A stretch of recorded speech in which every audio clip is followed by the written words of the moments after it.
يلا بينا نحضر ماتش الزمالك والاسماعيلي من الاسماعيليه. يا نهار ابيض، هشانها في العارضه.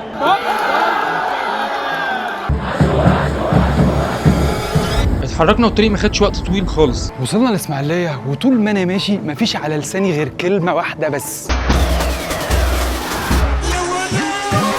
حلوة يا اسماعيلية، بلدي يا اسماعيلية، حلوة يا اسماعيلية، بلدي يا اسماعيلية، حلوة يا اسماعيلية. كل الناس نصحتني ان انا اروح متحف قناه السويس، فيلا نبدا يومنا بيه. Open up the door, can you? I know it's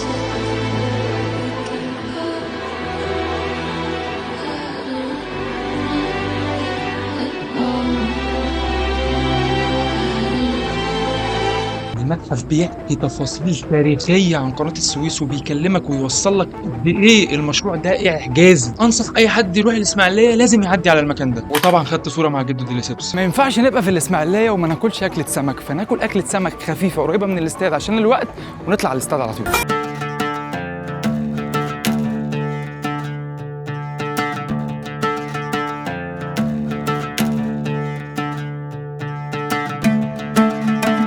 احنا وكلنا، ما نطلع على الماتش بقى يلا. وصلنا الملعب وزي ما انا شايف عدد جمهور الاسماعيلي مش كبير، يعني اعتقد ممكن عشان الوقت كنت متخيل ان هو هيبقى اكبر من كده.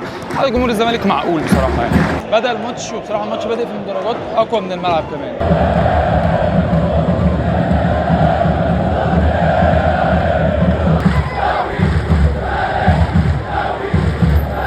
الدقيقه الخامسه ولاعيبه الزمالك بتعترض، عايزين ضربه جزاء، وانا حاسس ان هي فيها ضربه جزاء. هيروح يشوفها فعلا في الفار. انا قلت لكم انا حاسس ان هي ضربه جزاء لان هو فعلا شد، وواضحه من عدد المباريات ان هي فيها شد. هيحسب ولا مش هيحسب؟ هوب الدقيقه السادسه ضربه جزاء. انا قلت لكم ان هي باينه من هنا ان هي ضربه جزاء، بس احنا صراحه على الاسماعيلي اللي مش خمس ست دقايق هيحسب الجون ده.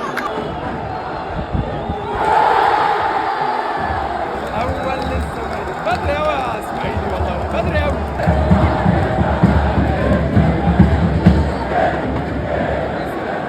15 دقيقة لحد دلوقتي من الشوط الأول، الزمالك أخطر، الإسماعيلي حتى الآن ما يعرفش صبحي لابس تيشيرت لونه إيه أصلا، بس يعني الجمهور بتاع الإسماعيلي جميل.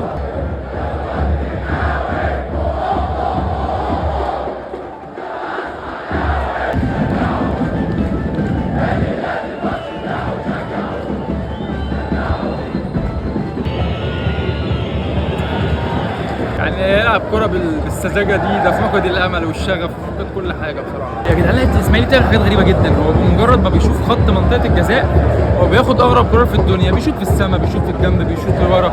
هو مش متخيل إن هو خلاص قرب من الجون بتاع صبحي وهيجيب جون أو هيعمل أي حاجة. تغيير اضطراري للزمالك في الدقيقه 44. عمر جابر خارج، شكله مش قادر يدوس على رجله. كابتن عدي، انت لو مش عايز تجيبها جون مش هتعمل اللي عملته ده. يا نهار ابيض، هشانها في العارضه. الزمالك احسن طبعا مليون مره. لعيبه الاسماعيلي لا تفقه شيء عن كره القدم، انا اسف والله العظيم. الجمهور اللي موجود في المدرجات ده الحاجه الوحيده اللي صعبان عليا، لان هو جمهور بتاع الاسماعيلي عالمي. طبعا جمهور الزمالك اتكلمنا عليه كتير، بس جمهور الاسماعيلي عالمي بجد يعني. بدا الشوط الثاني بنفس بدايه الشوط الاول تقريبا. في بني ادم عاقل يعمل اللي اتعمل ده؟ يعني الله يكون في عون الاسماعيلي، والله الله يكون في عون الاسماعيلي وجماهيره.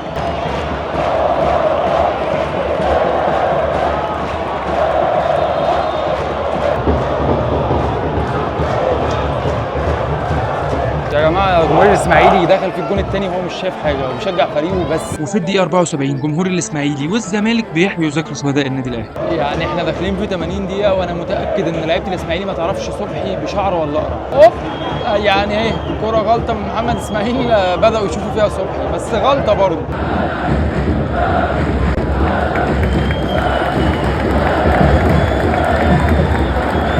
طبعا كلنا عارفين ان الحاج اخوان عمال ينكش عشان ياخد انذار عشان يتوقف الماتش الجاي عشان يلعب ماتش الاهلي وهو حر. وكالعاده بعد اي فوز لازم اللعيبه تروح تحتفل مع جمهور الزمالك بعد الماتش.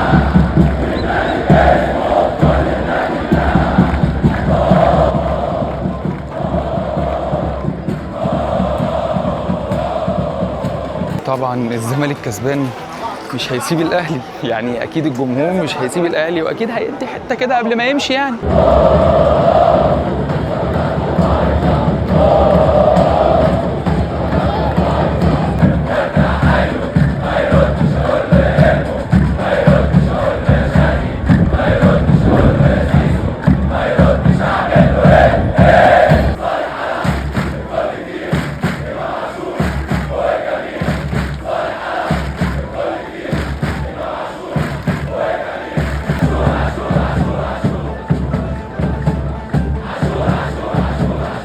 طب وبعدين يا جماعه في الزمالك اللي في القاهره وبيكسب في اسكندريه وبيكسب في الاسماعيليه وبيكسب، انا ما بحسدش والله، بس يعني سيبوا حاجه لغيركم.